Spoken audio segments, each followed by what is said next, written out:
Testing, testing.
I do.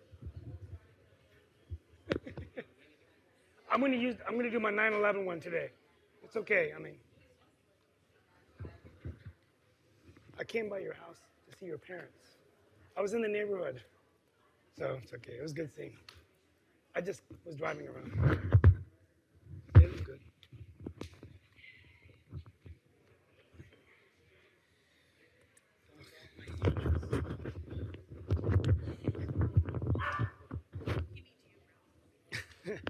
No, I'm gonna try to be good with this mic.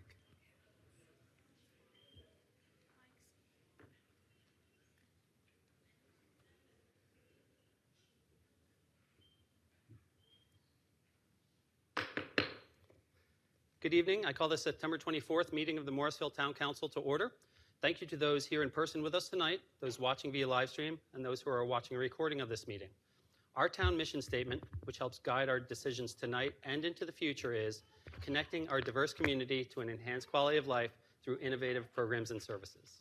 Detective A. Johnson is our Sergeant at Arms for this evening's meeting. We thank you for your attendance. This evening, Councilmember Rao will be leading our invocation. Thank you, Mayor. Before I begin this evening's invocation, I'd just like a moment of silence for any family who's lost a loved one. In Morrisville, we had a tragedy just a few weeks ago. Mr. B.J. Roy, a Morrisville resident, died at his home. And just this week, Brooke Chevrant, a Moorhead Kane scholar from UNC Chapel Hill, died working for Justice Desk Africa, hiking on the trail in UNC Chapel Hill. So I just ask a moment of silence for this tragedy.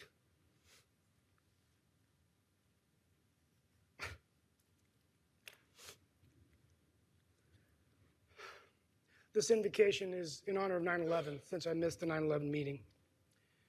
As we gather here today, let us take a moment to reflect and remember the events of September 11th, 2001, a day that forever changed our nation. On this solemn anniversary, we honor the nearly 3,000 lives lost, the families who still bear the weight of grief, and the courage of first responders who without hesitation rushed towards danger in service to others. We remember the brave American men and women, many of them who enlisted in the armed forces when they saw the towers go down, and will never forget any soldier who has lost their lives in defense of freedom in our nation and liberty. Today, we stand united in our remembrance and gratitude. We remember not just the tragedy, but the resilience, the unity, and the strength that emerged from that dark day. In our remembrance, we will find a call to continue building a world rooted in peace, justice, and compassion. As we move forward in our council deliberations this evening, let us do so with the spirit of service and commitment to the greater good, always mindful of the lessons of 9/11, that even in the face of adversity, our nation is stronger when we are together, when we are united, and we can be united in our diversity. May we seek wisdom, compassion, and unity in all that we do. God bless the United States of America. Amen. Amen. All who are able, please stand as we recite the Pledge of Allegiance. I pledge allegiance to the flag of the United States of America and to the republic for which it stands, one nation, under God, indivisible, with liberty and justice for all.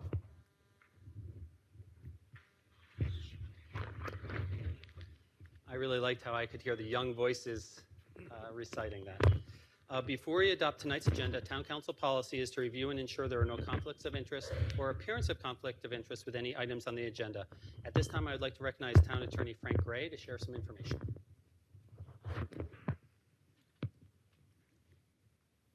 Thank you, Mayor.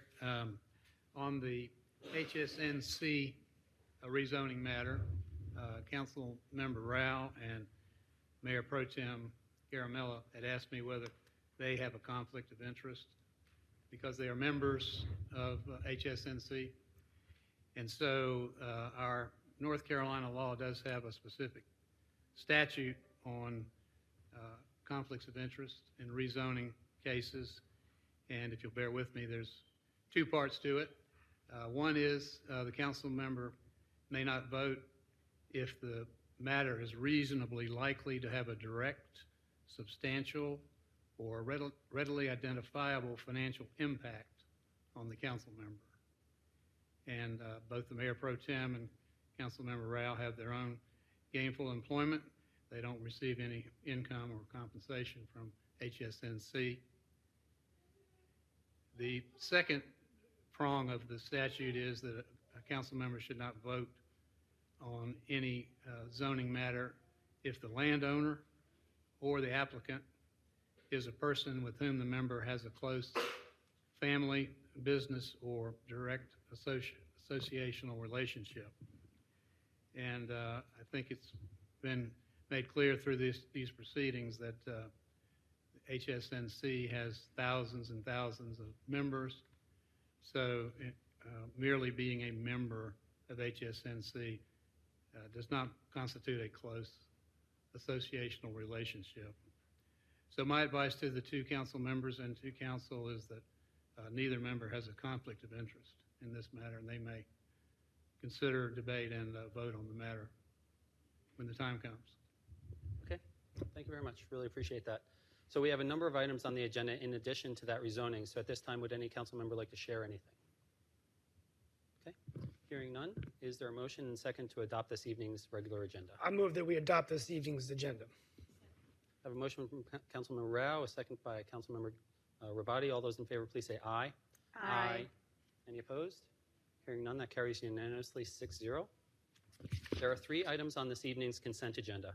Approval of Town Council's August meeting minutes, a resolution awarding a service sidearm, and a resolution transferring ownership of a retired canine. Is there a motion and second to adopt the consent agenda? I'll make that motion. I have a motion from Councilmember Johnson, a second from Councilmember Rabati. All those in favor, please say aye. Aye. Any opposed? Hearing none, that also carries unanimously, 6-0.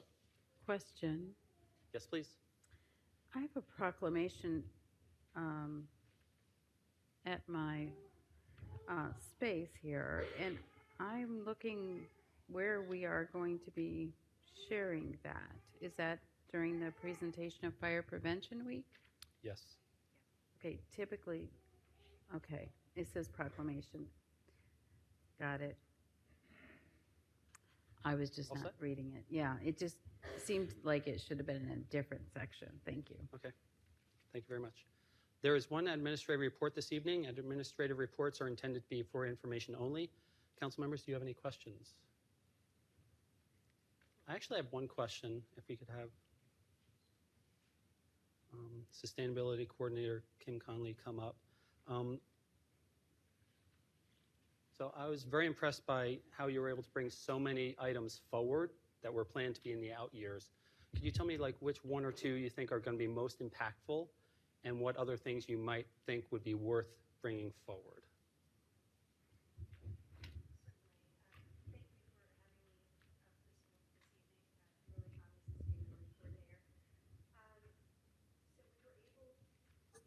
Thank you.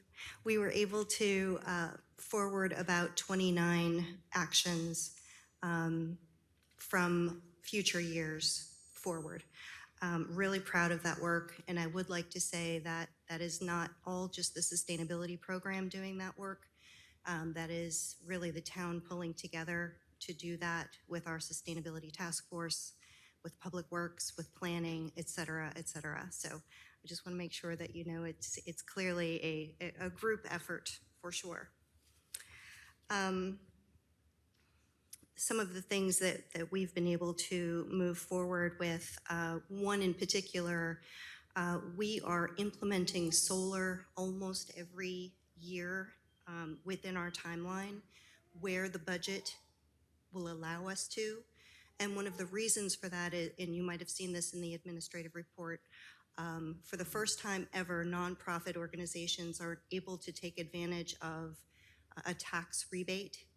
And so that's part of the Inflation Reduction Act of 2022. So private industry have been able to take advantage of that forever. And so this is the first time that nonprofits have the opportunity to do so. So that means that 30% of our projects, total project cost, will come back to the town and will go back into the sustainability funding. So that's super exciting, and it allows us obviously to invest more in renewable energy. So really proud of that. We're doing it for the future people just like that. Exactly right. Exactly right. Other items that we are hoping to move forward with are researching and applying for things like to be a tree city. We've been doing a lot of work with tree canopy. We've been working with the North Carolina Forest Service. And so this is an opportunity for us to apply to be a tree city and potentially have some funding come our way to help us with a canopy plan, a canopy implementation plan that will support our public works team. And that will also give us some highlights for how we might not only put trees in public places, but also private, and maybe even help residents put more trees on their properties. So this is really exciting and really good work that the town has committed to doing. Well, thank you so much. Does anyone else have any questions for our sustainability coordinator? I just want to thank her for doing a remarkable job. I mean, this department has just come so far in such a short period of time. So thank you. Very exciting. Thank you, Councilmember Rao. Appreciate that. Thank you very much. Thank you all so much. So we have 3 presentations this evening. The first item is a proclamation which will be read by Councilmember Scroggins Johnson and presented to Deputy Fire Chief Tom Dooley, Fire Marshal Charles Eldridge, and Deputy Fire Marshal Martin Hicks. Great. Thank you, Mayor. This proclamation is recognizing October 6th through October 12th, 2024 as Fire Prevention Week.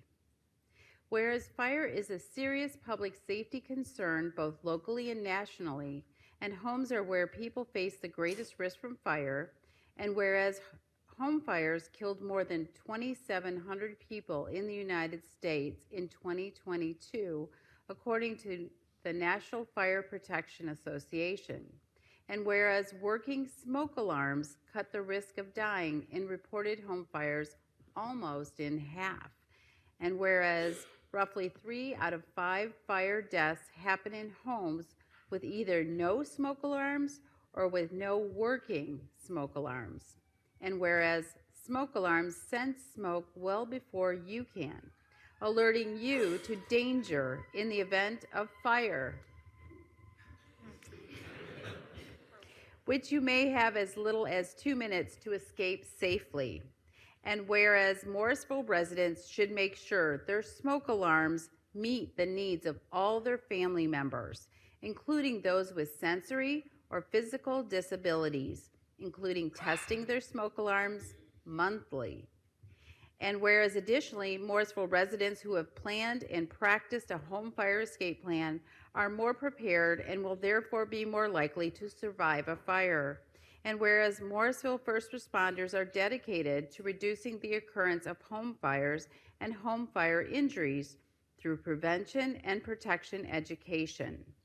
Therefore, Town Council of the Town of Morrisville do hereby proclaim October 6th through October 12th, 2024 as Fire Prevention Week and urges all residents to ensure they have functioning smoke alarms.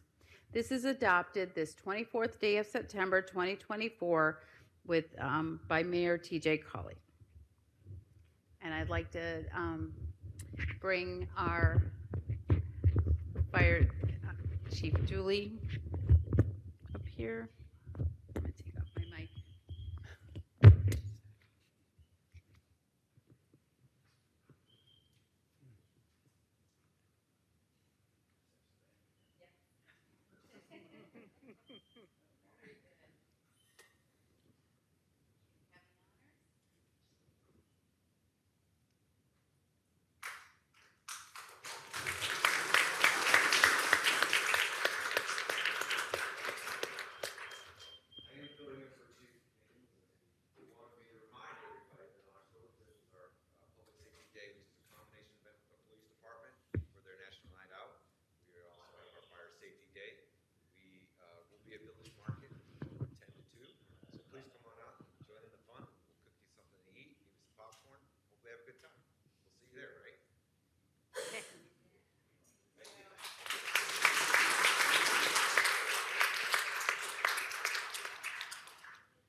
Thank you very much. The next presentation is the retirement recognition of Senior Police Officer Rodriguez, and we invite Chief of Police Peter Costa to come forward and facilitate the presentation.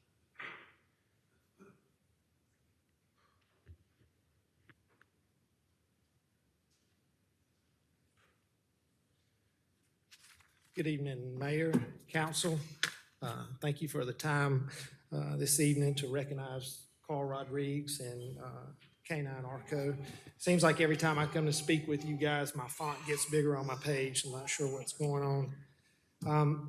You all know I hate to read from paper, but there's a lot to say about Carl and Arco. So I wanted to make sure I got everything. So I'm going to read just a little bit and then I'll share a little more about him. So Carl is a father of 2 sons and a daughter. He's also a grandfather, and you could look at all the you can look at all the gray on his beard and tell he's a grandfather. His son Christian's married and lives in Sanford with his wife and child. His other son Ryan currently serves in the military. And his daughter she graduated from UNC Chapel Hill, is now in her 2nd year at North Carolina State University, pursuing her doctorate degree. We oftentimes ask Carl, like, where all his kids got their smarts, and we haven't really got a good answer yet, but we're still working on that. So in 1992, Carl enlisted in the U.S. Army. where he served as a paratrooper in the 82nd Aviation Brigade in Fort Bragg, which is now Fort Liberty. He enlisted for a second term where he was assigned to the 18th Field Infantry or Artillery Brigade. Throughout his service, Carl received multiple awards throughout the Army. 3 Army Commendation Medals, 4 Army Achievement Medals, 2 Good Conduct Medals, which he's never gotten from our police department, and a Humanitarian Service Medal. Following his career in the service in 1999, Carl went to work for the Durham Police Department, where he began his law enforcement career. He quickly transitioned to the motorcycle unit in 2002. Worked as a motorcycle instructor, and in 2005 he advanced to the traffic unit and was a crash reconstructionist, which he still is, and he's done a great job with us, assisting us in that role as well.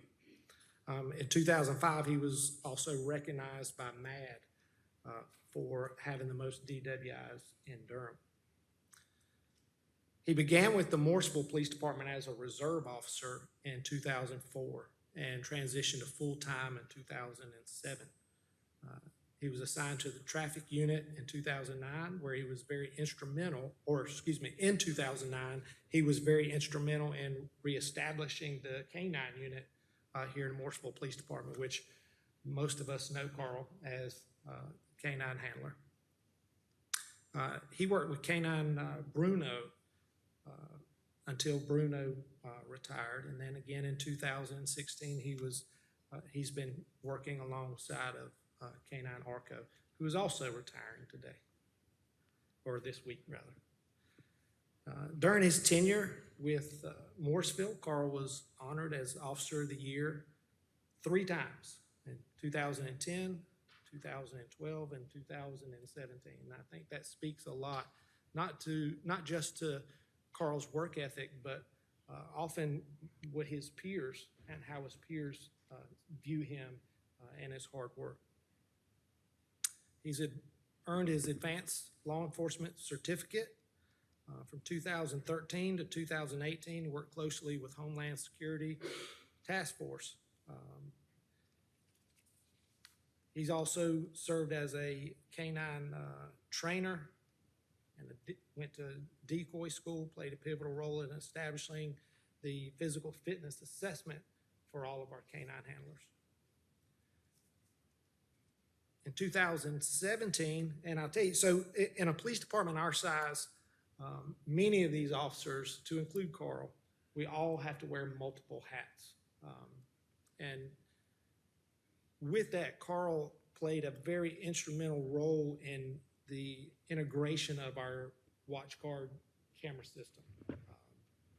And since that, he has continued to play a role in having those installed in our cars and really paying very close attention to new technology that comes up and helping us make decisions moving forward when it comes to a lot of our camera systems. Carl frequently assists patrol and assists in a supervisor role. One of the things that I really appreciate about Carl is his involvement with the youth and working with a lot of our teenage drivers in driver's education. To this date, Carl's taught over 6,736 teenagers across more than 170 driver's ed classes. And I think that says a lot because we all ride beside and with a lot of these teenagers. And when they're safe, it says a lot about what Carl's, the legacy that he's leaving behind. In 2020, he became a certified official for the National Police K-9 Association, adding agencies throughout North Carolina and certifying the K-9 units to nationally recognized standard. So that's enough about Carl. Now we're going to get to the real reason we're here, and that's ARCO. So I want to share a little bit about ARCO because you know something, Carl's been very instrumental in our police department and the success of our police department, but so is ARCO. Um, so ARCO was born in 2014. He joined the police department officially in 2016 when he started working alongside Carl. He's been certified nationally in tracking, narcotics, and patrol. In his time of service, he's has over 1,700 hours of training, 174 deployments, and played a crucial role in over 72 arrests. He's worked alongside most of the agencies in Wake County, both local and federal. He's played a role in seizing all kinds of different narcotics, to include over 737 pounds of marijuana, and played a role in seizing over $857,000 in drug-related currency. As you know, ARCO is used and enjoys the demonstrations for our community, where we can show our community really what ARCO is capable of doing. In July 2023, ARCO actually suffered a very serious infection where he spent 4 months out of service. But as soon as he was ready, he actually came back to work. And there were times when we didn't know if he would be able to. And so it was pretty amazing to see him heal and get right back to work. And you could tell he was excited to be back at work. And it's amazing to watch these animals such as ARCO to be so excited about work. ARCO is well regarded in the police department, often seen roaming in the halls, visiting offices like mine and messing all my stuff up on my desk. But ARCO is loved, and you can tell that because you never see him when his tail's not wagging. And so we appreciate ARCO, and we appreciate Carl. And I'm going to call them both up. And what we're going to do first is we're going to present ARCO with his new collar.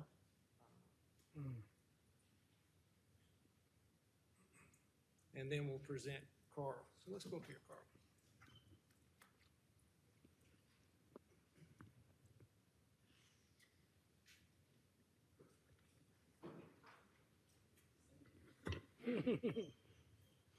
First, I want to say thank you, Carl, for everything that you do for our police department, our town, K9 program, tracking program. You have an impact that has not gone unnoticed. And am I not loud enough? And we appreciate everything you have done. I know this is a difficult time, but we are very lucky to have had you here and have ARCO. I feel privileged to be the one to be able to stand up here beside you and ARCO and through this transition.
enforcement, fire service, EMS can be very difficult jobs. It can be very emotionally taxing and physically taxing. So all of the things that I've shared are a lot of the things that Carl has accomplished. But Carl has done much more than that. And just coming to work, the impact on the people that he works with, that he serves, a lot of that goes unseen oftentimes, but it's never forgotten. And we appreciate you. We appreciate all that you've done. And one, you're going to be missed.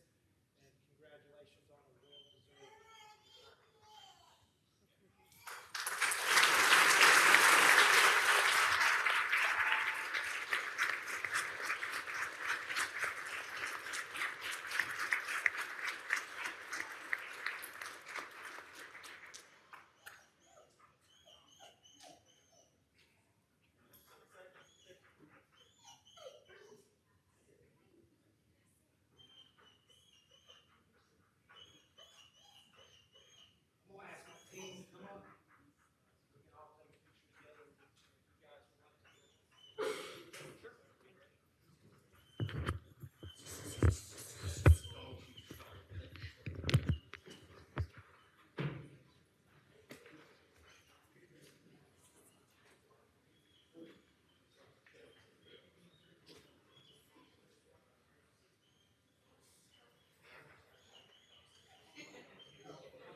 each said a little something, and we'll give you the last word again.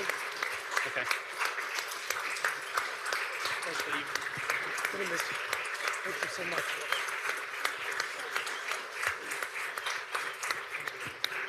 So we are so very proud of Officer Rodriguez that each of us want to say a little something, but you guys can all sit, and we're going to make him stay there and be embarrassed for a second. Then we'll give him the last word afterwards. I'd like to start with Councilmember Scroggins Johnson, please. Thank you so much. I think somebody's really anxious to get going, but congratulations, Arco. We are very proud of you. And of course, Officer Rodriguez. And of course, I first became a member of the Public Service Advisory Committee in 2007. And that's significant because that is when I was introduced to Bruno. And I thought that was the coolest thing ever, that we had a police dog that would protect us. And it was magical, and that magic continued. Thank you so much for your support and hard work of the town. And Arco is just as wonderful as Bruno is, and we miss Bruno every day. So thank you so much for that.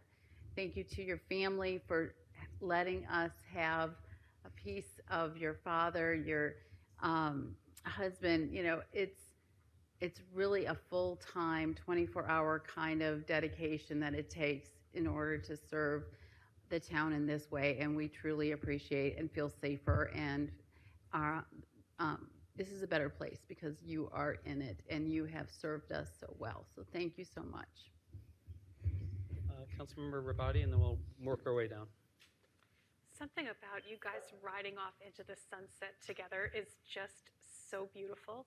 I better see you at every single town event for the rest of my life because I love Arco. I've never been in a town with a police dog before, and I love him. And you're okay too. Don't get me wrong, you know. But you know, from the first time I met you to the last time I saw you was the time that you told me you were going to go look for my wedding ring at the farmer's market with a metal detector.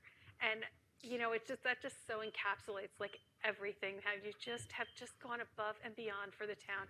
And I am so happy that you guys get to spend the rest of your lives together because it's just a beautiful relationship and it's made the town a better place. Thank you. Councilmember Rao. I couldn't do justice to just how much you meant to me and to this council and the town. Over the years, I've seen you be not only an officer, but a true public servant, what it means to be a leader. And you've made residents, you built a lot of trust and admiration with the residents just by being there, lending a helping hand, attending our events. It means a lot. And it dawned upon me as you were speaking, we've had a lot of conversations at events, and I've never had a chance to just thank you. Thank you for being a great person, for being there for all of us. And I get to now thank you and we get to thank you as you sit on to your new chapter. But I really believe that you've set a standard for future generations of law officers, and we're all going to miss Arco as well. To see you together has been wonderful, but now to see you go out together. And I'm so sorry for the loss of your sister, but it's really been an honor to work with you and to get to know you better, and I hope we can continue to do that. So thank you so much. God bless you. Mayor Pro Tem Garamella, please. Yeah, it is pretty emotional. I was just going back and reflecting. 2016, still very new, coming into the council, the same stage where, you know, it was first time when I saw, like, when you get a service dog into service, you change the bells. And I was saying it was from Arco, from Bruno to Arco. And Chief Petrice was here putting it up. And I said, wow, this is so pretty cool. And now things going 9 years past so quickly. And looking at what the chief has talked about and the amount of accomplishments that Arco has done in 9 years, I would say sitting on this table, I have not done even 1% of it. So it's a testimony of every time, I always say we can have more service dogs. But I know I had to tell the elephant in the room, and you said it correctly, but talking about you you're such a perfect gentleman, especially meet at all the events, the demeanor, it's pretty much so amazing. We never saw you as a police officer. It's like a person just talk and always soothing personality. That is what really we will be missing, and pretty much like a model police officer. Like friendly to the kids and to us. Always seen as someone to help. I still remember the incident. I don't know when it was, when you were trying to chase someone on Marcel Carpenter and you had scrapes all over. So all kinds of flashes going, like the things that have been done. But honestly, with your profile and everything, especially your kids having such a beautiful education line, I'm still thinking about it happens to me, it skips a gene, so I get it. Uh, so same here. But thank you for everything and taking care of Arco and also Bruno, and to the family. That is so important. It's part of the family. I have a dog, and I know how important pretty much my dog dictates me. So I'm hopeful the rest of the journey is really good. Thank you. As was said, you've made the community so much better. You've helped create this family that is Morrisville, which is wonderful. Thank you so much for everything you've done. I was just looking at the video of swearing you got Arco in a while ago. It's really cute. But essentially, you could, when you have the sneery face, you're very intimidating, but you're so nice. As was mentioned by pretty much everybody, that you're just so nice and friendly, and you help all the residents to know that you're approachable, and that means that all of us are approachable. So you've been a really great face for the town. Look forward to seeing you around town and Arco, and thank you very much for making our family stronger and our community better. And Councilmember Johnson has been serving with you the longest. Yeah, so I'm going to start with family, and I too want to thank your family, Carl. I am so glad they're here. You talked about how proud you are of them. I am, no doubt, they're as proud of you as you are of them, and we are proud of your dad. We're very, oh, see, I ran into Carl on the sidewalk coming in here, and he said, Liz, are you gonna get emotional? I'm like, no, Carl, I got it. I'm gonna do okay, and I'm getting emotional already. But I am so proud of this man and all that he's done here in the town of Morrisville. So thank you, and thank you for sharing him with us. Family goes, I know the Morrisville Police Department is your family as well, and there are so many folks here in the audience who came back, former Morrisville police officers who came back here tonight for you, Carl, and I think that's a testament to the man that you are. So thank you. 2004, 2007, I would tell you the Morrisville Police Department was a great organization. 20 years later, 2024, we are an exceptional organization. You all are phenomenal. I would put the Morrisville Police Department up against any other agency, or hands down the best, and that is because of the work that you did here in the town of Morrisville. So thank you. Chief mentioned the word legacy. What a great word. This man you have left a legacy here in this community and in the Morrisville Police Department for years to come. Your mark is on this agency, so thank you. As sad as this moment is for me personally, I am so happy for you. Well deserved. I wish you all the happiness in the world, and enjoy Arco and Bruno, and I thank them as well, but I thank you for your leadership, your professionalism, and we are grateful for your service. So thank you. Thank you for letting us say a little something. You get the last word, officer. Yes, and my last word actually. Uh-oh.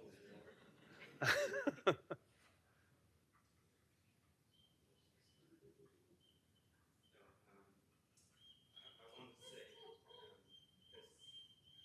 this goes to the walking off of this stage. Last year, seriously, we weren't in the church enough. We went through a long recovery process. You had the ability to make the decision to stay.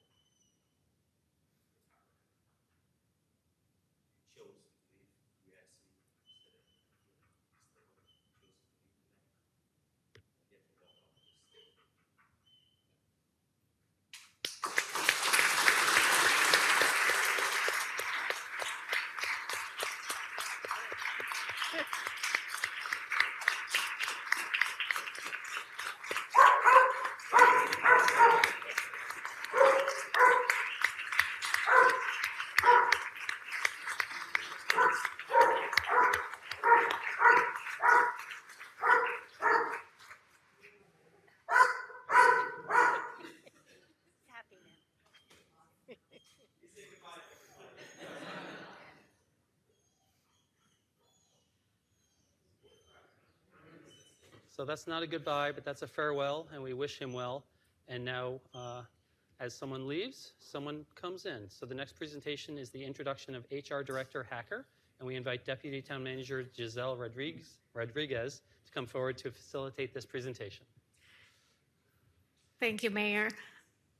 We'll just give a second.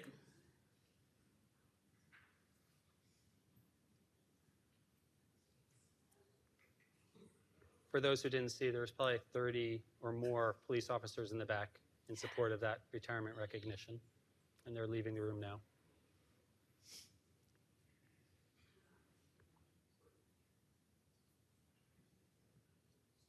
Good evening. I am very pleased to formally introduce you tonight to our new Human Resources Director, David Hacker. David comes to us from Ohio, where he most recently served as the Vice President of HR Operations for West Virginia University Medicine. And prior to that, he serves as the Human Resources Director for the city of Wheeling, West Virginia. David has a master's degree in public administration, has worked in the human resources field for more than 15 years, and is certified as a senior professional by the Society for Human Resources Management. I asked David, can you give me some of your most proud accomplishments? And I know it was hard for him to just pick 3 professional accomplishments, because that was my task is, can you give me just 3? So I know it was hard for him to just choose 3. So the first one is that he led the implementation of the HRIS deployment to increase service responsiveness of the HR operations team nationally. This is something that he accomplished during a time that the company that he was serving at the time grew exponentially, and service delivery for merging human capital cultures was of high priority. The second one is that he led the creation of the Office of Human Resources for Belmont County. Prior to the establishment of this functioning support office, HR duties were loosely connected amongst department and county agencies. So as you can all imagine, this was more than likely a huge uphill climb in trying to convince impacted individuals, such as the county judges, that the office was helpful to their operations and not just another layer of administrative tape. And the last one, and not least, is that David considers that a proud accomplishment as an HR professional is when he gets a call from a leadership member who says, I want to talk through this with you. I don't really need an action from you just yet, but I just want to talk it through. For him, that defines earned trust, that defines success, that they have realized the HR function as a strategic partner in their work and operations versus any other alternatives. And I would say he joins a great team because they all have that same mentality. On a personal side, 2 of his most proud accomplishments is that he is a first generation college graduate, and with his wife, Allison, they have 2 daughters, Ashlyn and Ellie. Now, I wanted to share just a couple of fun facts with you about him. He may be coming from Ohio now, but he was born in North Carolina. His military background led him to be born in Fayetteville. So he's returned home. You have returned home. So he is a certified volleyball official in the state of Ohio. While he played football and baseball into college, he found himself officiating volleyball as there was a huge need, a sport that he didn't quite understood very much until that point. So David, once again, welcome to our team. We are very excited that you are here. Well, I certainly won't take much time, especially after following, the retirement of a renowned law enforcement officer and his beloved K-9. But I did want to thank everyone for the opportunity to be here. I do feel I'm sort of coming home. I have, siblings in both Wilmington and one who lives right here in Perimeter Park. So I'm excited to be back in this region, and I'm very appreciative of the warm welcome, both, the town here, everyone that I've met, and everyone here in the communities. It's been a pretty easy transition for myself, but most importantly, my 2 little ones. They're the ones I was most worried for, and they've had, a great couple of weeks here. So I appreciate that very much. I look forward to meeting everyone who I haven't met, and getting to work with everyone. I'm starting to put names with faces, and we'll do that into the coming weeks. So thank you. Welcome to the Morrisville team. As Thank you you. know, it's a family, so let's give them a hand.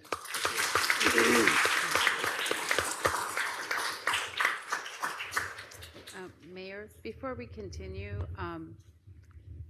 I think we forgot to recognize that Councilmember Fender is unable to attend our meeting tonight. Correct, she's not attending. She may join us later, she may not. Okay, but I just think that we forgot at the beginning of the meeting to say Okay, that. thank you. Mhm. Appreciate it. This time we're at item 10, public address. We will now proceed to the public address portion. And anyone can address this body for up to 3 minutes on any topic of their choosing, unless the topic is of an open public hearing, and we have no public hearings open at this time. So for those who have signed up to speak, please approach the microphone, and when your name is called, begin by stating your name and residential address to direct your comments to the council. Each speaker is allowed up to 3 minutes to ensure everyone has a fair opportunity to share their thoughts. And if you have a number of people, that's even great too. So if the town clerk can please announce the first speaker, that'd be great. Of course, we have one sign up today, and it's the Morrisville Elementary students. Okay, excellent.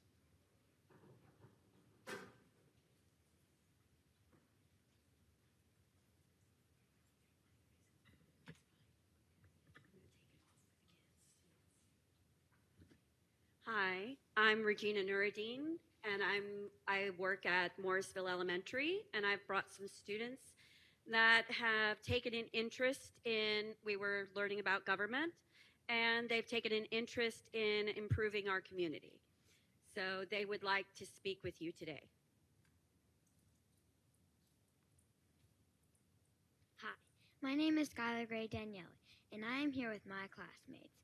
We wrote letters to Mayor Carley asking him to help us clean up the environment. I'm going to ask Cameron to come up next and share more.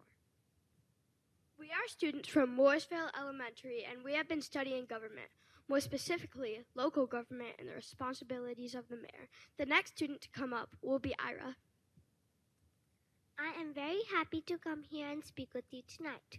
While we were studying government, we were trying to identify problems in our community. Some of the issues we came up with were public safety and littering. Next, my classmate Mason will come up and talk with you. My name is Mason, and I'm a third grade student from Miss Finney's class. We decided as a class to concentrate on littering. We did this because most of us have seen garbage thrown out on sidewalks, in bushes, and streets. You probably have too. Trisha Verma will come up next. We're hoping as a class that you, Mayor Colley, can help us in cleaning our school and community. Miss Finney has told us that even at our age, we can make a huge difference. Can you help us make that huge difference? Thank you. Thank you for letting us come speak to you tonight.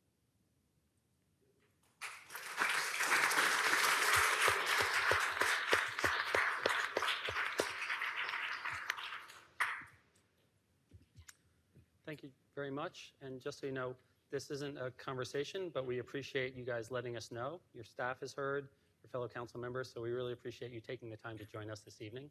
We encourage you to come back with further ideas. Thank you. Thank you. So Town Clerk Spillane indicated that there's no one else. Okay.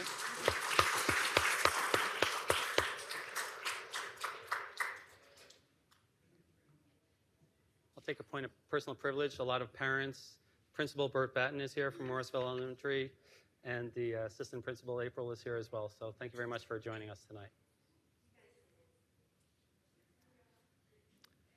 At this time, is there anyone who would like to address this body for up to 3 minutes on any subject who failed to sign up?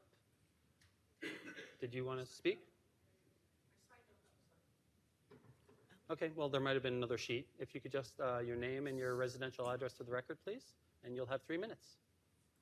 Hello, I'm Patty Chain at 304 Miller Drive, and I'm sure I'm not as cute as the kids from Morrisville Elementary, but I'm here to speak to you a bit about some concerns from local citizens about the lack of transparency and the lack of available information regarding what the town of Morrisville is doing in terms of new developments. The projects currently being moved forward by town council and staff do not appear to be readily available, even if there's some website on the town website where you can go and search for that type of information. It doesn't seem to be completely updated. We no longer have a local newspaper, but despite 3 major tax increases in the last 5 years, Morrisville residents are no longer getting regular updates mailed by residents every month, updating citizens on the projects in the works and the construction projects that have been approved. Less than 2 weeks ago, the residents of the historic residential center of Morrisville suddenly, without notice, heard the established trees between the between Crabtree Crossing Creek, Crabtree Creek, I should say, and the Hatcher Creek Greenway. Between that area and the field, which was the Jeremiah, what I call the original Jeremiah Morris house, for which the town was named, and the Bob Jones house, who was the first grocery store owner in the town of Morrisville, as well as the Pugh house. This property was suddenly being cleared with cut trees, all the decades-old trees being cut down or uprooted by the root balls. So it greatly disturbed the immediate neighbors right across the one-lane road there without having been notified what's going on. So they've been told now that the Sikh temple that was voted down by town council some perhaps 9 years ago after a public hearing had been held, somehow was approved by Morrisville staff, and I would say probably our non-resident staff members, quietly behind the scenes since September of 22. What's most surprising about the development is the lack of transparency and the fact that these immediate neighbors were never informed prior to hearing the trees being cut down early in the morning. And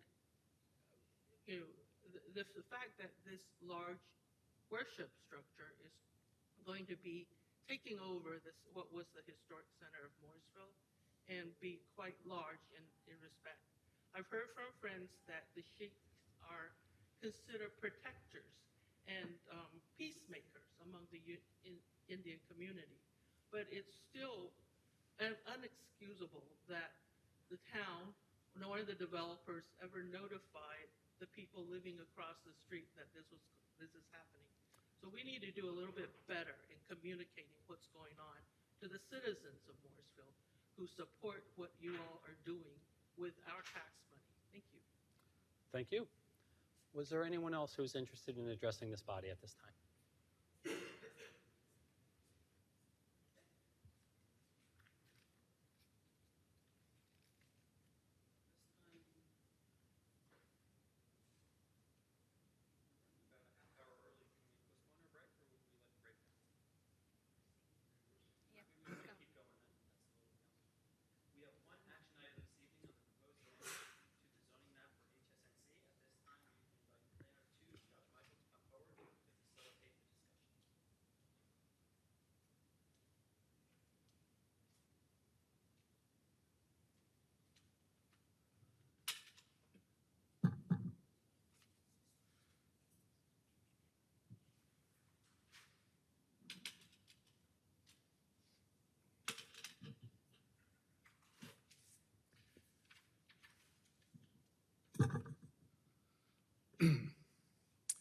Good evening, Mayor, Town Council.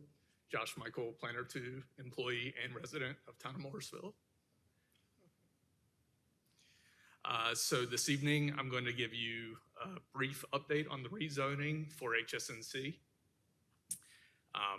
At the last meeting, Town Council opted to reopen public hearing, and after gathering some feedback, the hearing was closed.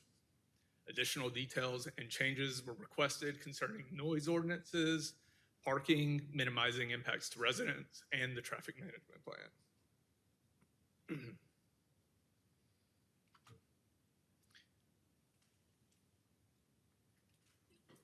So the first update that I'd like to share with you is on noise. since there were some questions about that.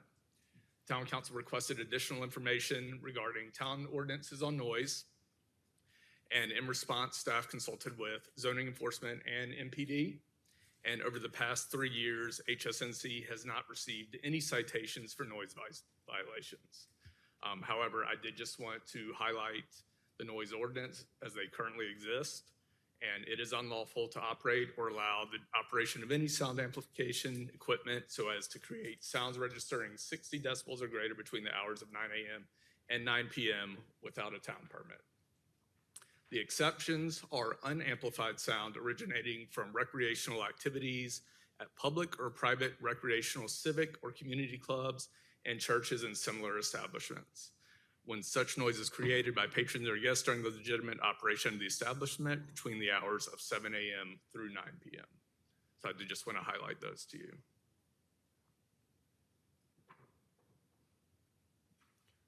Another update that was discussed during the last town council meeting is parking. At that meeting, town council, it was pointed out that town council does hold the authority to enact a local ordinance regulating parking, including the placement of no parking signs on town streets. Such an ordinance would specify areas where parking is prohibited and establish the necessary signage to enforce these restrictions. Regarding resident-only parking permits, which was a question asked by a couple of staff, town council members, there are currently no town-owned streets utilizing this system. Staff are currently working with Morrisville Police Department to assess the feasibility and enforcement options should the town council choose to implement such a measure. And I just want to emphasize that both of these processes are entirely separate from the ongoing rezoning process.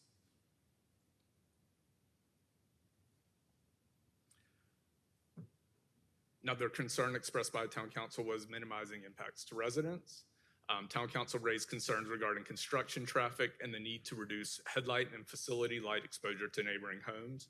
In response, the applicant has revised existing conditions and introduced 2 new conditions aimed at further mitigating impacts on nearby residential areas. These updates will be outlined in greater detail during their presentation.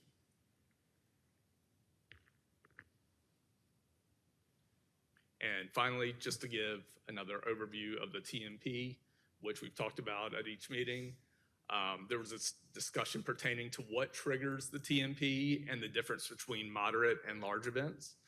I think Councilmember Rabati pointed out that it's good to really make that clear to the public. So the TMP addresses event-related issues, especially congestion on Aviation Parkway. While it's required for events needing a special permit, it also applies to non-permitted events if certain traffic conditions are met. So the TMP must be followed in 2 cases. The first is for those moderate events, when an event exceeds 90% of the on-site parking capacity or causes traffic backups onto Aviation Parkway, and that current on-site parking is about 365 spaces. For larger events, when an event qualifies as moderate and also exceeds 1,500 patrons, off-site shuttles are required. The TMP applies to any event that meets these thresholds, regardless of whether a permit is required. There are multiple safeguards within the TMP to ensure proper implementation by HSNC, as well as ongoing coordination with town staff to address evolving needs and any necessary adjustments. And then what I'd like to do now is just highlight the conditions that were changed since the last meeting. And of course, the applicant will also provide those.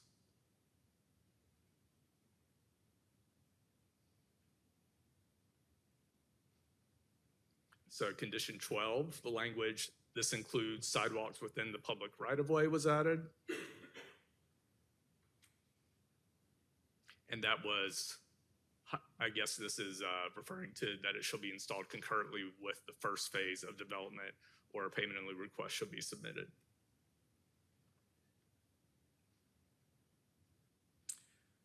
This condition was also spelling out time frame for the buffer. This is saying that that type C option 1 perimeter buffer will be installed when the pre-guest residents are constructed, as well as highlighting a time frame for that buffer along Clements, that it will be installed as part of the first phase of development.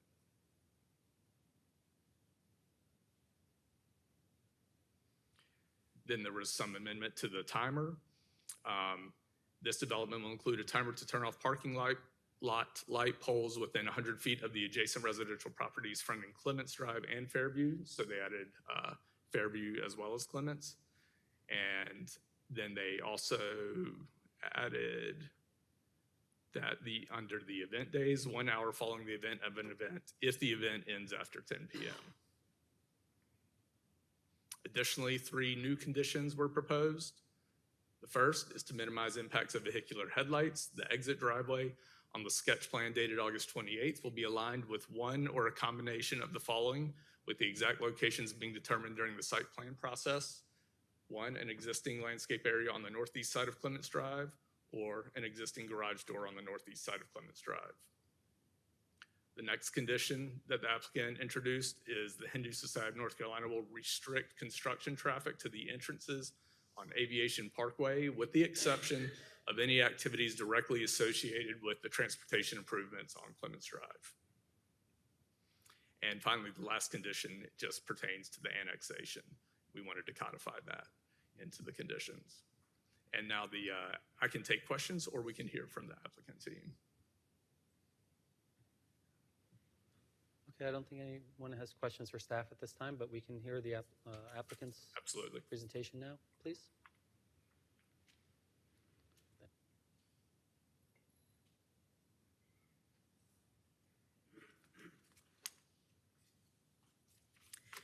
Hi, everybody. Thank you, Mayor and Town Council, for having me and allowing me to present tonight. My name is Melissa Brand, and I'm a landscape architect with Kimley Horn, here representing HSNC.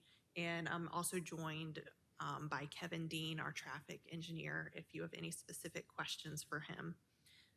We were here previously, first on August 13th, and then again on September 10th. And back tonight with some additional information that was requested and a few updates to the rezoning request. And I'll just go through those quickly now. Please feel free to stop me at any time with any questions you might have, though. And I can answer those as we go along. First, just a quick reminder, here is our sketch plan. While most of the updates that I'm going to go over tonight are related to the written conditions of approval, I did want to give you a quick reminder of the most significant updates that we had to the sketch plan most recently. That was just basically clarifying that all of the parking spaces, the purple area, those are 90-degree parking spaces, not parallel spaces. We also just drew attention to the enhanced buffers on the site, which are signaled by this dark green color here around the priest residences, and then also along Clements Drive. And then the last large change was us removing the driveway entrance off of the cul-de-sac on Clements Drive. During our last presentation, there were a few questions around detail of the timing for the project moving forward. So we have put together some additional information around that on these next 2 slides. First, phase 1, which is still going to include site preparation, parking, stormwater improvements, and utility extensions and relocations. This is expected to kick off immediately following the rezoning with the survey and then design and permitting. We've budgeted roughly 6 months to obtain site approvals, and that would have us kicking off construction, as you can see here, at the end of 2025. Construction is expected to take roughly 12 months for phase 1. And then our goal project timeline for the remaining phases, you can see here all of our building components are listed. That's expected to take place across 4 additional phases following phase 1. So fundraising for these remaining phases, it's taking place now, and we're expected to kick off the design and permitting for that starting in January of 2027. So the current construction completion date we're targeting for the full build out would then be December of 2020 or 2032. Any questions before I move on? Okay. First, I will hit all of the conditions of approval that we have had previously, but we've made updates to those, and I've gone through and the updates are highlighted in blue to each one. The first one is condition number 12. This one focuses on the transportation improvements, and it's largely the same, but we have added the blue text just clarifying that this includes the public sidewalks, and those would be included for construction as part of the first phase of development. The next one here, we have condition number 16. This is regarding the enhanced buffers at the priest guest residences. At the meeting on September 10th, there was a question around the timing of the enhanced buffer. So we've added some clarification around that with the blue text here, basically stating that that enhanced buffer would be installed when the priest residences are constructed. And just as a quick reminder, a type J buffer is typically required in this area based off UDO requirements. That would be 10 feet wide and includes 3 shade trees for every 100 linear feet. But we're proposing to install a type C option 1 buffer, which is a minimum of 20 feet wide and includes 6 shade trees and 25 shrubs per every 100 linear feet. And then this zoomed in graphic here on the right just shows roughly where that buffer would be located. You can see that it would surround the priest residences, would be located between those and the adjacent residential properties. The next update here is to condition number 17, and this is related to the enhanced buffers at Clements Drive. So the text in blue has been added, simply noting that this would be installed as part of the first phase of development on the campus. And again, a type J buffer is typically required here based off UDO requirements, and that would be 10 feet wide and includes 3 shade trees for every 100 linear feet.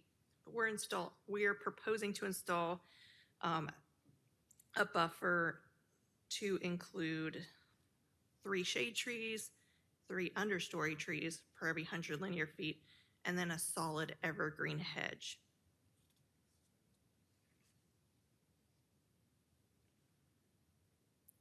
The next condition is related to the parking lot lighting.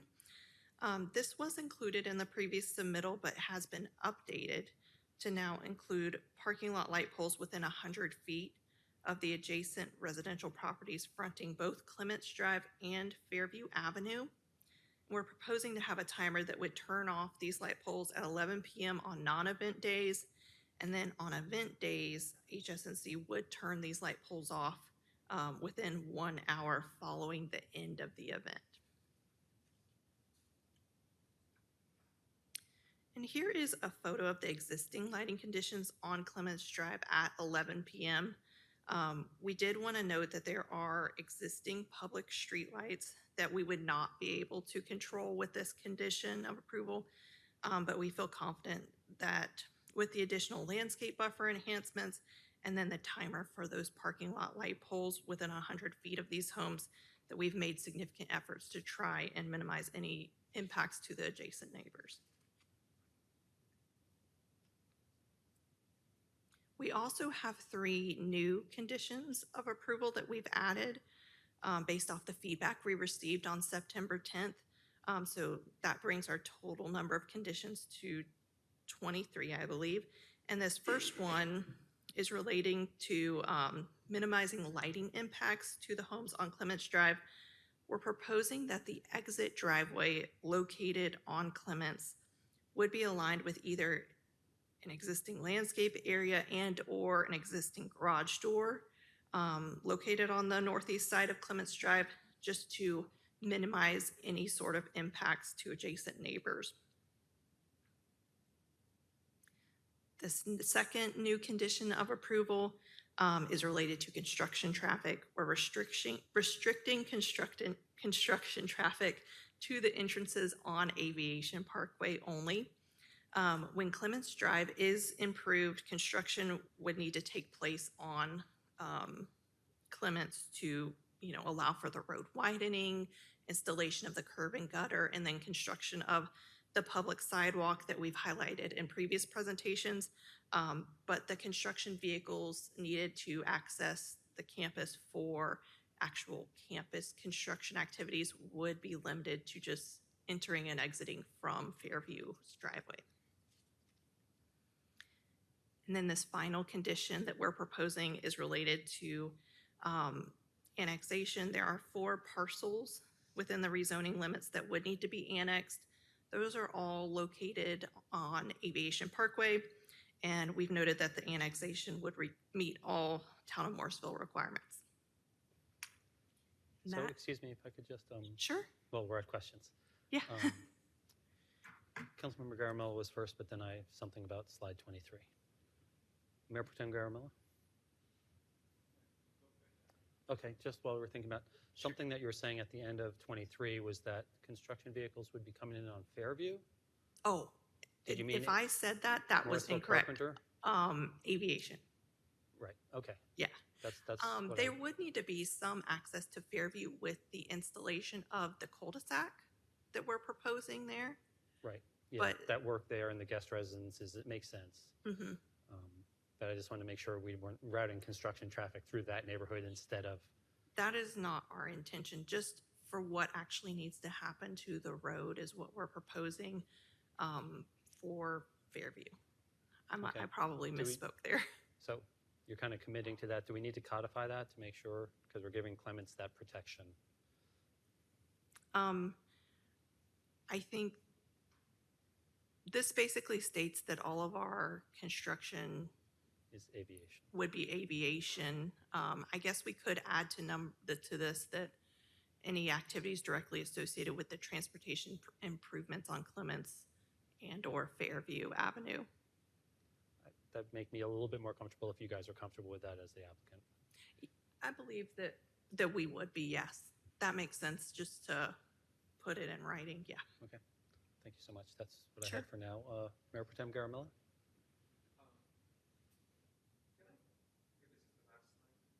That's correct, yes.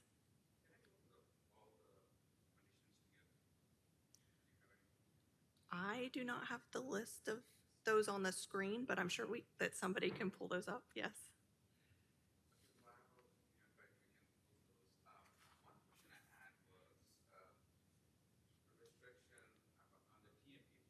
Mhm.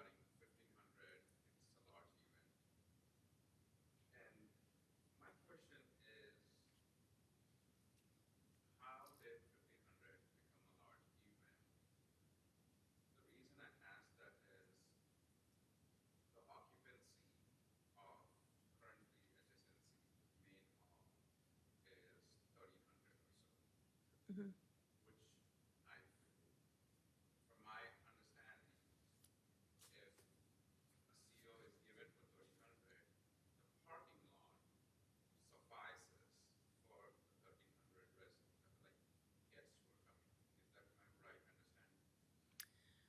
I think I am probably not the expert to answer that, but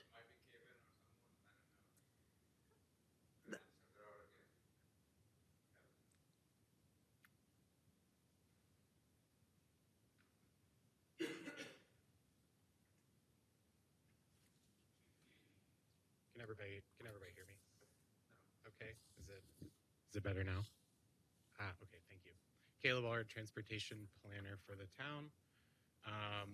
Councilmember Garamella, you're referring to those triggers in the TMP that trigger the TMP.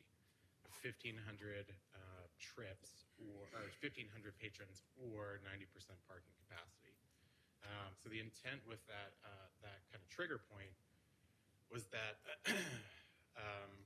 so for the 90%, we know that if you're driving through a parking lot and the parking lot is, the data holds up that if the parking lot's about 90% capacity, you're going to be cruising around that parking lot trying to find the ideal parking spot, which causes delays for the rest of the folks trying to enter and exit that parking lot. So that trigger was designed so that once the parking lot hits the capacity, we assume that at that point it would start backing up onto the road. And at that point you would need your TMP TMP to be administered. In addition, to create a little bit of, because it is staff's understanding that although these are estimates of the actual amount of people going to these events, 1,500 was a comfortable amount of patrons for both HSNC and staff to add a little bit of another element to it other than just parking capacity. So that was another, that was one of those negotiated, how do we define a moderate and a large event outside of parking capacity? It seems like your question is kind of related to the capacity of the building, though, and how that might be a little just disjointed from. So that's my question is pretty simple. When from my understanding, in all the rezonings that we have done for any apartments or any other places, the number of parking lot determines the capacity of the building size. Mhm. Okay, so existing one has a capacity of 1,300. Does it mean the parking lot currently, which is there, is sufficient enough to hold the 1,300 people? Is my understanding. Otherwise, we have a problem. Mhm. If you're having, so if that's already set, and now we are increasing to 300 plus, I don't know how many parking lots total. Is 800 now? Is what the last one? The total build out, you mean? Mhm. Yeah, we're roughly around 800 parking spaces. If 800 parking spots we are getting, and we are qualifying 1,500 patrons as a large event, I don't understand the math there, because I'm assuming one person is coming in one car, and there will be more than one person coming in one car.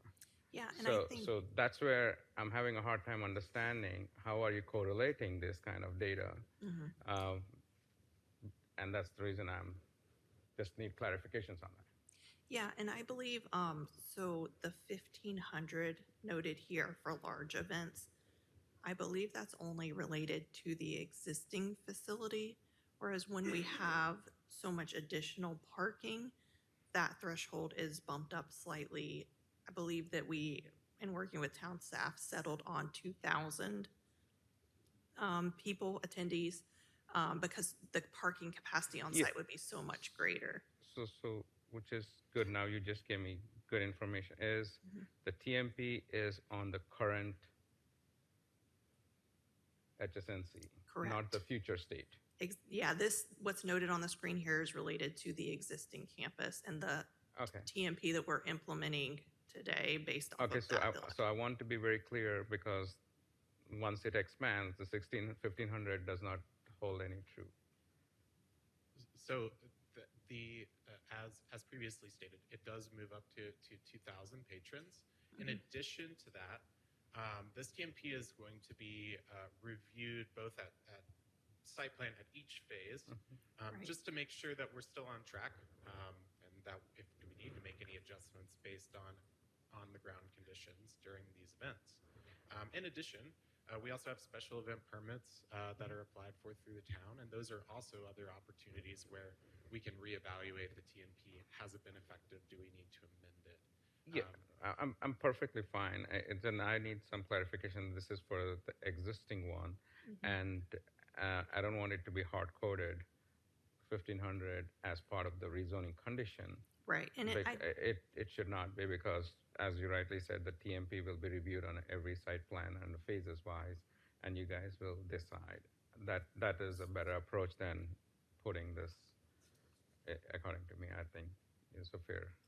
Yes, sir. So I believe the condition specifically states that at the time that it is reviewed, it is the determination of the police chief in conjunction with the planning director to make that call to update the TMP. Okay. Yeah, makes sense. Okay, because the reason I say this is a very big burden, not only on the person who is having the event, but also on the Morrisville off-duty police officers too. So, and when the capacity is 1,300 already, I assume like the parking lot will be sufficing, and Mhm. so I just don't want to create more confusion than what it is already. Okay, thank you. Right. Yeah, I understand what you're saying. And the way the condition is written, it basically just references the traffic management plan, which will be updated at each site plan submittal. And the actual traffic management plan does spell out the difference between the existing campus and the future build out. All right, thank you. Thank you. Councilmember Rabati, followed by Councilmember Rao, please. Could we go back to the slide about the lighting, please?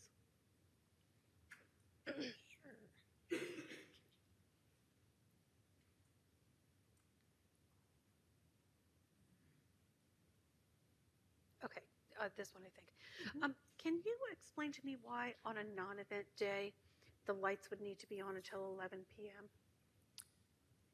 So HSNC does hold several like weekly classes that go till 10 p.m. sometimes. They're small classes, but there are people accessing the facility at those hours. So 11 p.m. seemed like a reasonable time where if people, are ending the class at 10, socializing after getting to their car, it's still a safe environment for them to do so. There's a cleaning crew that comes in some nights later. So 11 seemed like a reasonable time to kind of set as, it's not going to have the lights on, at 1 a.m., but, it's still on late enough where day-to-day classes and stuff wouldn't be negatively impacted by, a dark parking lot. No, nobody wants that, but could we go to the site plan again, please?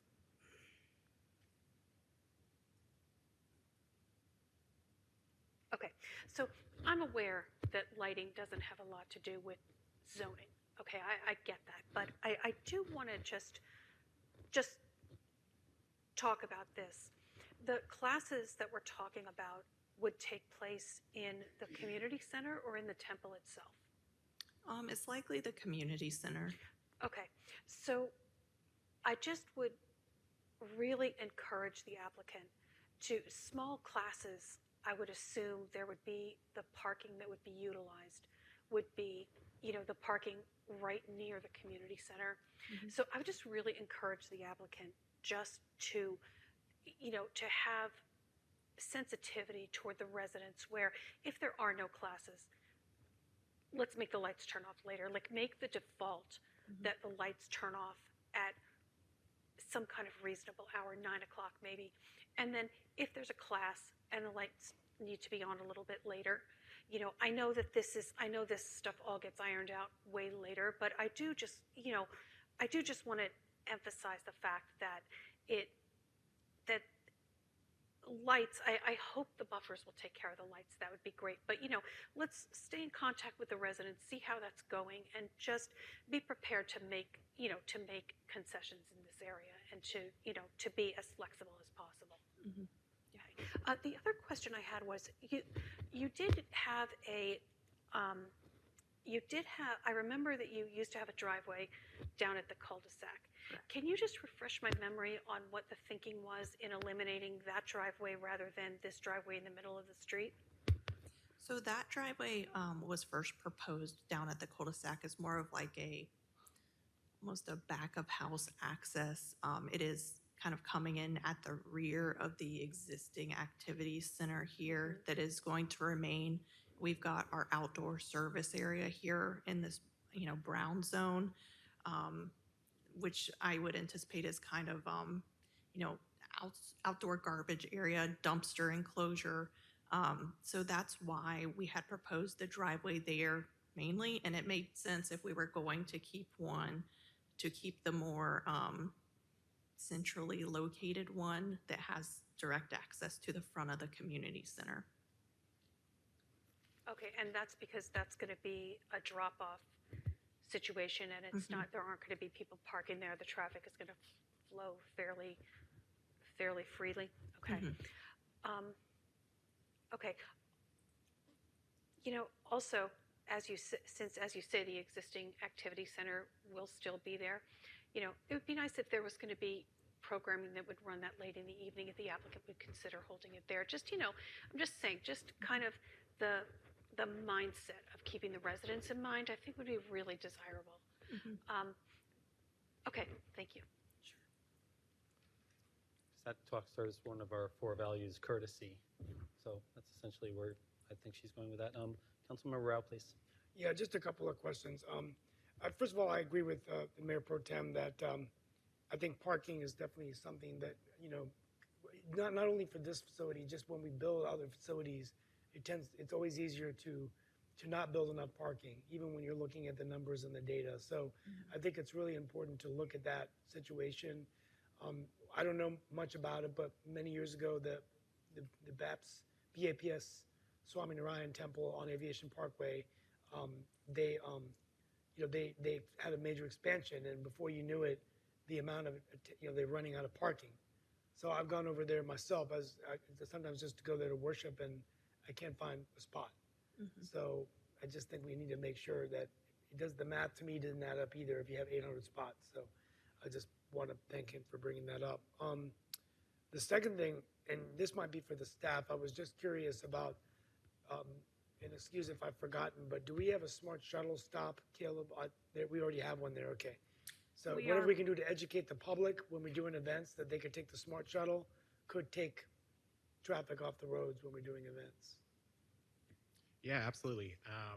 In addition to that, I do want to point out that smart shuttle stop is being relocated more centrally to the campus as well. And the final thing, I don't want to go through every condition, but I want to thank the applicant for working this condition. There's been a lot of work that's gone into this.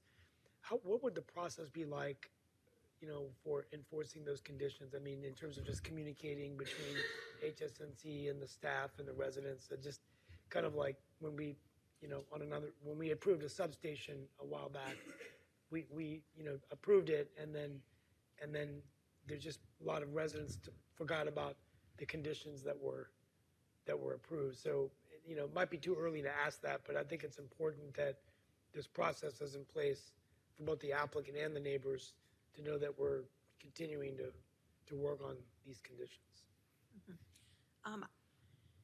I do think, many of these conditions reference the site plan approval process, and that is going to be a great way to check in on these and make sure they're being adhered to moving forward.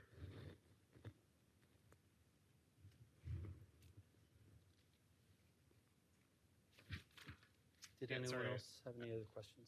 I just wanted to address that real quick and let everybody know that we do have on the town's website report a concern for any concerns around town that you might see. That will be filed with the appropriate staff person to take a look. So in the event that there are conditions that are not being met, that is a great form to use to get the appropriate person to go out and take a look and just make sure that everything remains as it should be. Councilmember Scroggins Johnson, please. Thank you. I echo a lot of the concerns from the Mayor Pro Tem and Councilmember Robati about, 11 o'clock seems quite late, especially how bright and illuminated the beautiful campus will be. And I understand that there's safeguards in there. The one thing that I had asked a couple meetings ago now was about the resident-only parking, and I realize that it's out of scope for the application for today, but I would like to just voice my concern that if we see parking issues along Clements Drive, that the town staff should work with the residents on understanding and seeing if there is a need for that, and that is new, and so council would have to get involved with that at that time.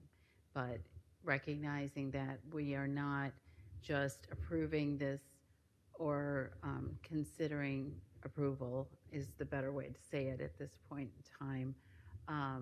There are safeguards for future situations that can be brought forward. So this is an ongoing kind of monitoring situation. I do think that Clements Drive is a little more sensitive area to the traffic, and that is something that having more information as phase 1 and phase 2 come into play for council to understand the impacts would be helpful. It can be a report, it can be something like that, but I live on Morrisville Carpenter, which is aviation south, if you will. And there's a lot of traffic that gets backed up even to Morrisville Carpenter during events. And that happens today. And as we expand this complex, there will be a greater impact. So I'm looking at behaviors and traffic patterns as well. So thank you. So everyone's had a chance who wanted a chance to speak, so I'll have another follow-up. Or did you want to share anything at this time? Yes. Councilmember Johnson, please. So I just want to, I hate doing changes on the fly. So I think, Melissa, on your, and maybe I wrote it down wrong, but when we were talking about adding Fairview Avenue to the one condition about restricting construction traffic, I just want, in our ordinance, it's number 22. So Yeah, and I think that is correct. We did, this numbering is a little off because we had a bit of a last minute change with removing the no parking signage condition that we previously were proposing. I think that when this started going through staff review, they flagged that as not being something we wanted to move. That's fine. Yeah. I just want to, because I'm making notes. So, Yeah. So thank you for that. I guess, I think my colleagues asked and the questions were answered that I came in with here tonight. I guess I just want to reiterate two things. One is this notion of how we want the neighborhood, these two entities, the neighborhood and the applicant, to be good to each other. And I've no doubt that will happen, but I think it's important to say out loud and in public, it's really important that we be good neighbors to each other. And there are plenty of examples over the years in this town where neighbors have been really good to each other and communicate with each other. And I would, I've no doubt that the leadership at HSNC will take that all to heart, and so that makes me feel good. They've offered up 23 conditions that they didn't have to, quite frankly, that go above and beyond what we require in the ordinance, in our UDO rather. And I know that doesn't satisfy the residents. I get that. But I think we're tasked with coming up with a good balance for these neighbors to get along. And I appreciate the 23 conditions. I appreciate that very much. I think it's also really important to note that this project and this application didn't come out of the blue. HSNC has been buying up property here since 2013. Over time, they've bought different parcels when they could. And they didn't buy everything in 2013, and they didn't buy everything just recently. But over the years, if you go back and look, you can see there's evidence that this was happening. So I think that's worthy of saying and making note of that. Again, not that that's going to make anybody happy out there, but this was not a secret, quite frankly. And then I think the last thing I want to say, and Attorney Gray mentioned this early on about how I think it's important as we come winding down, because I think we're winding down at comments now. I think it's really important to repeat again the fact that there is no conflict of interest with anybody on this council, and that as elected officials, we have a duty to vote. Just because we maybe personally feel really uncomfortable, and I have felt really uncomfortable about votes over the years. I also realize I have a duty to do my job, and I can't just shirk that responsibility. And my colleagues are not doing that either because they do not have a conflict and they have a duty to vote. And then lastly, to the fact that this is difficult, it is difficult when we have parties that want and see things a little differently. It's difficult for us too, quite frankly. And I think we do our best to make sure that the rights of each party are acknowledged and reflected in this case, 23 conditions. So I just wanted to say that for the record. Yep, thank you for sharing that. I would echo that. We've gotten a lot of input on this from lots of different parties, lots of different perspectives, and we've heard all of it. One thing I'd like to say just for process is that we've recently received some emails addressed to town council which weren't read as public address or into this record because they weren't sent to town council and also public address at morrisvillenc.gov. So just wanted to let people know that. That's why some of those weren't recognized in the meeting tonight on this subject. Two things. We got an email regarding driveway access by a resident on Clements, and I just want to address that a little bit in that the applicant did add to the conditions of the TMP that there would be an off-duty police officer there during the events. So I feel a little more comfortable that if the neighbor's waving, the police officer will make room for them to get out or to do what they need to do. So that's courtesy by the applicant to do that, to address a specific need.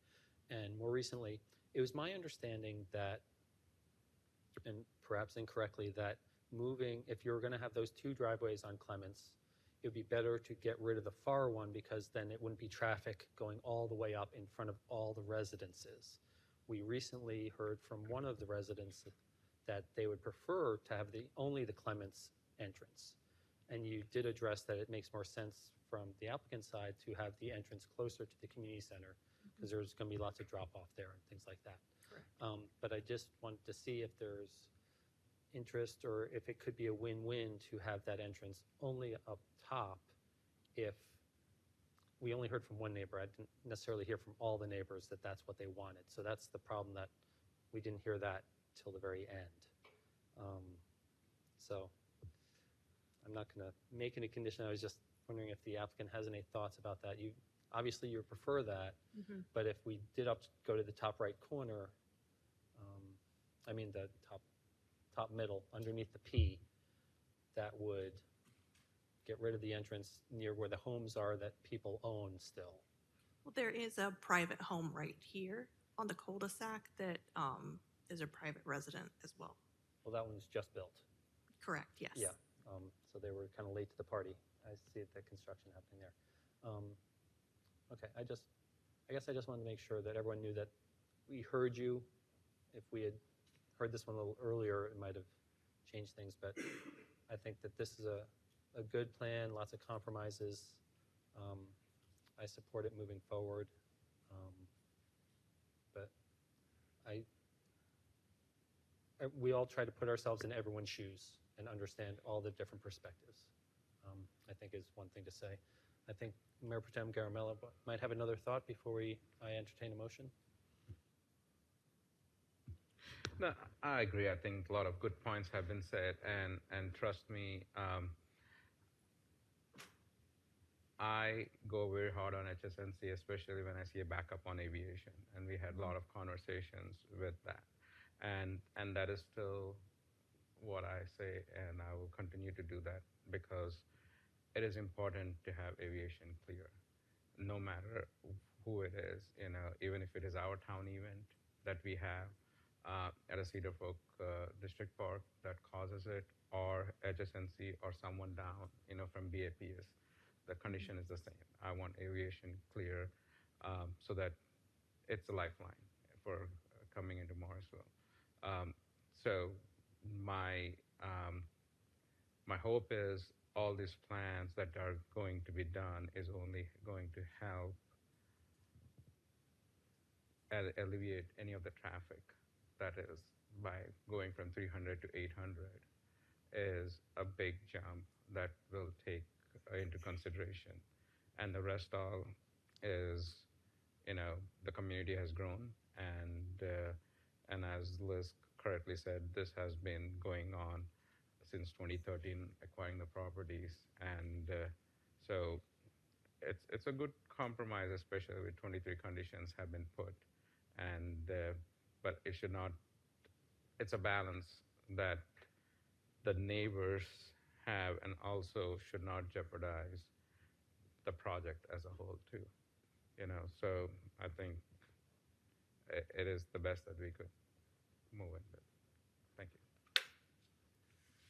Okay, I'm not seeing any more comments. So at this time, Town Council is scheduled to vote on this item tonight. The motion needs to include specific language outlined and provided by staff at your seat. I would also say what would be appropriate about the adding Fairview to the Clements, just make a note about condition 22. Yes, sir. I think when the motion maker makes the motion, you could say condition number 22 will include Clements Drive or Fairview Avenue. Yes. Okay. Would anyone like to make a motion at this time?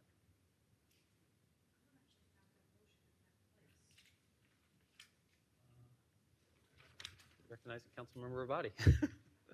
You just volunteered. Well, you asked for it.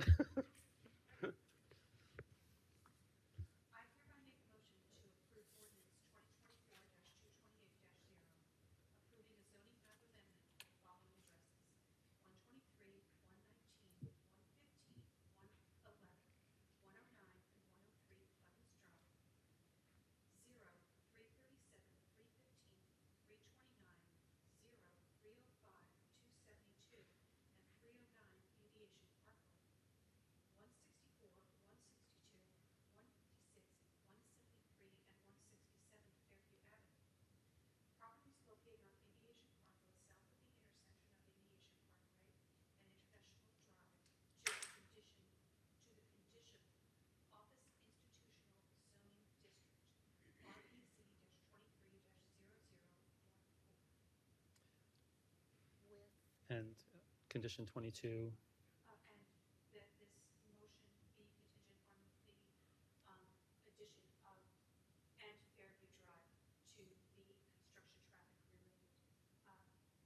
Condition. And that's approved by the attorney.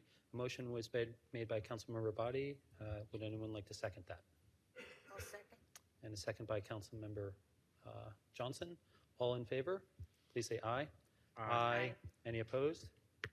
Hearing none, that carries unanimously 6-0, passing 2024-228-0 ORD, approving HSNC rezoning. Thank you very much to all the parties. Thank you.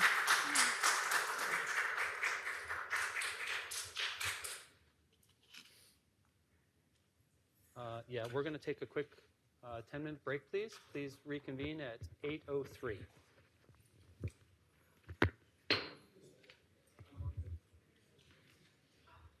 That was a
We're now back in session. We're at item 12, council and manager comments.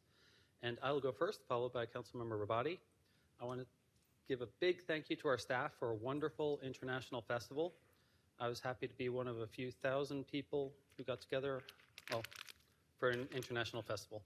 It was really well done, lots of vendors, lots of great performances. Next thing I want to share is that I was happy to be one of a few thousand people who got together on Sunday morning to support the Carolina Hurricanes Foundation for their 11th 5K fundraiser run. I look forward to another successful season with the Canes, whose practice facility is open to the public for practices right here in Morrisville at the Wake Competition Center. If you want to attend one of those, you can see www.nhl.com/hurricanes/team/practice-schedule. They're having practices including this Monday at both 9 and 11 a.m. and next Monday, September 30th at both 9 and 11 a.m. Let's go Canes. Thank you to Kavita Kati, the president of the HSNC Senior Club, for a successful Senior Expo on Sunday. Please note our own Senior Center is hosting a Seniors Resource Fair at the Morrisville Senior Center located in the McCrimmon Corner Shopping Center on Friday, October 4th from 10 a.m. until noon. Then at 8 p.m. that Friday night, join us at Morrisville Community Park for Monsters, Inc. for our movie in the park. The following morning, see us at Park West at 10 a.m. for Fire Safety Day, as just mentioned earlier by Tom Dooley, and or join us at Church Street Park to celebrate Gandhi's birthday as we unveil the statue relocated from downtown Raleigh. That's what I've got for now, and now let's hear from Councilman Rabati, followed by Councilmember Rao. Thank you, Mayor. Boy, you just can't go out of town for the weekend in Morrisville. You always miss something. I'm really disappointed that I missed International Day, but I heard great things about it, so thank you very much to all of our staff. And also, I wanted to mention the Morrisville Veterans Memorial Foundation has an upcoming 5K for Veterans Day. I don't have the specifics, but I would imagine that the details will be on their website, which is morrisvilleveteransmemorial.com. And you can donate to the memorial, and I assume can get information about the 5K there. So see you there. Thank you. Councilmember Rao, followed by Councilmember Scroggins Johnson, please. Just a couple of comments. First of all, I want to wish my wife and best friend, Komal, a happy birthday. Hopefully I'll be home pretty soon. Wanted to just say a couple things. A couple weeks ago, I attended the State of GovTech Summit in Kansas City and was really honored to be a panelist there. But I can't tell you, people in even Kansas City are talking about Morrisville and our technology initiatives, so it's just a great job there. I graduated last week from the Hunt Institute as a fourth cohort fellow. Really learned a lot about post-secondary education. Very interesting experience, and also K through 12 child education. It was just fascinating. Final two comments. I want to thank Veridex for hosting a Smart City Sustainability workshop at Central Pine Regional Council offices, and Kimberly Conley was there. And what I really liked, there was one innovation called the Queue Buster, which they developed to actually track lines and queues or lines for pickleball. So I found that to be interesting. So they're solving problems using technology and working with our staff on that. And then finally, the NC Biotech Center, just want to congratulate them for 40 years. I attended their anniversary last week. Thanks to everybody who made the town center happen again, and looking forward to wrapping up the fall and lots of festivities and activities coming soon. Thank you. Councilmember Scroggins Johnson, followed by Mayor Pro Tem Garamella. Thank you, Mayor. I would just like to say a big thank you to my fellow council members, our staff, and members of the public. My mother-in-law recently passed in Michigan, and I've been spending a lot of time there, but I'm back, and I'm ready to go a little bit at a time, but I'm really thankful for your support. It's been really hard, and thank you. Thank you. So sorry for your loss. Mayor Pro Tem Garamella, followed by Councilmember Johnson.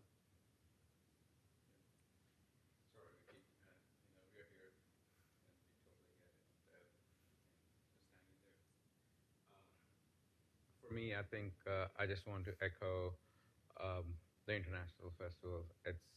It's just not a one department organization when you do it. It is like multitude of all people hands on deck, and the joy that I see from the staff that they are all in, and never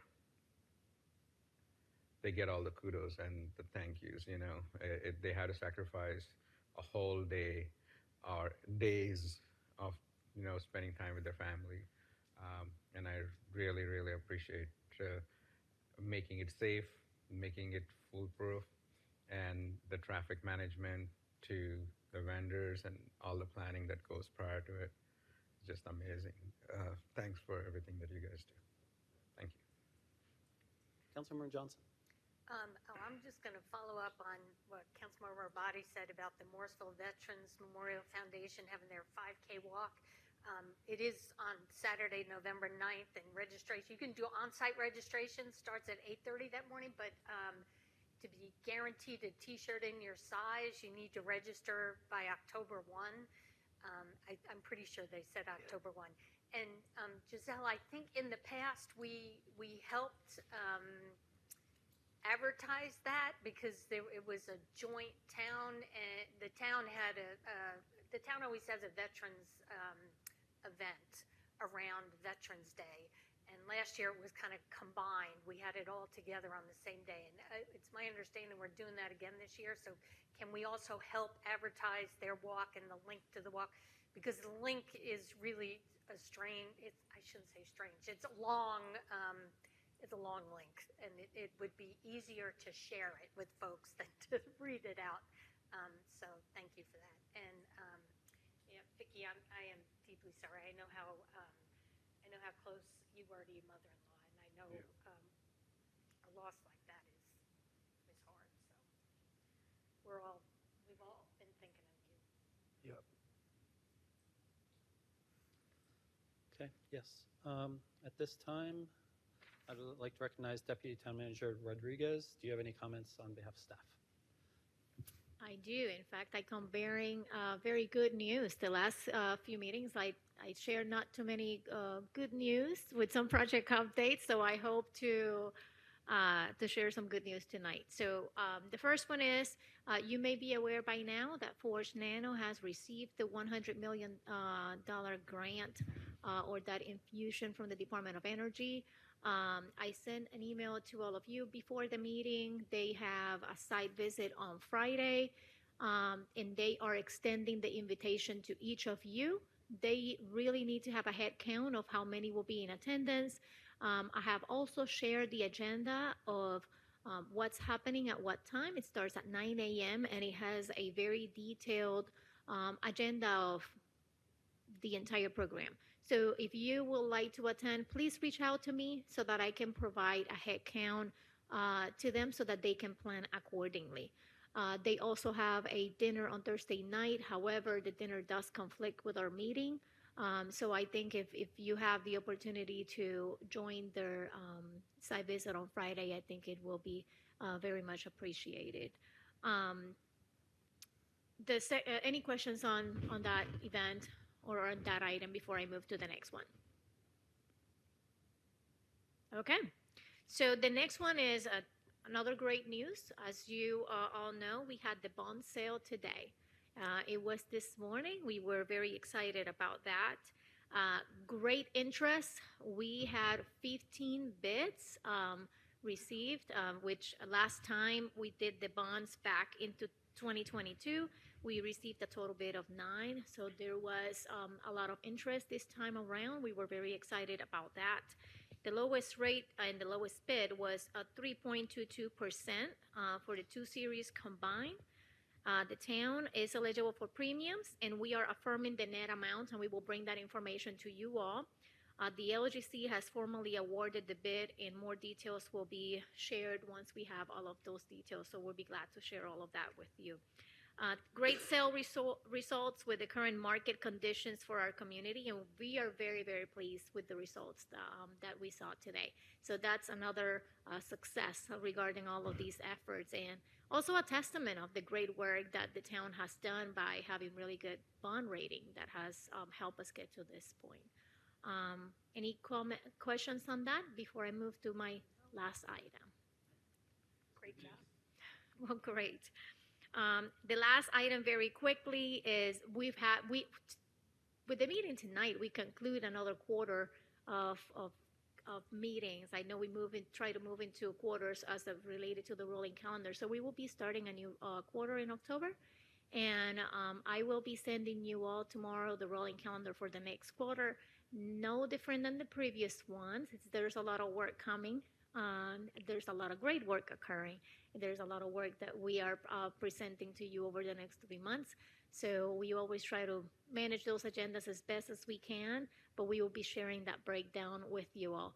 As we have seen with some of the previous meeting, that's a tentative and projected as we know it today. But rolling calendars do have some changes that occur throughout the course of the quarter, and we just keep them updated as much as we can, but we'll be on the lookout for that tomorrow. And that's all the updates that I have for tonight. Thank you. Great. So we have one closed session this evening. It's to discuss a personnel matter. So at this time, I'd like to say thank you, everyone, for watching this meeting. If you have any comments or questions for us, you can always email us at towncouncil@morrisvillenc.gov. And I would entertain a motion to go into closed session. Mayor and council, pursuant to North Carolina statute 143.318.11A6, I move that we go into closed session to discuss a personnel matter, i.e. town manager. I have a motion from Councilmember Rao. Do I have a second? Second. Second from Councilmember Scroggins Johnson. All those in favor of entering closed session at this time, please say aye. Aye. Any opposed? Hearing none, that carries unanimously. It's 8:21. We are now in closed session. If we could please close the room and turn off any streaming.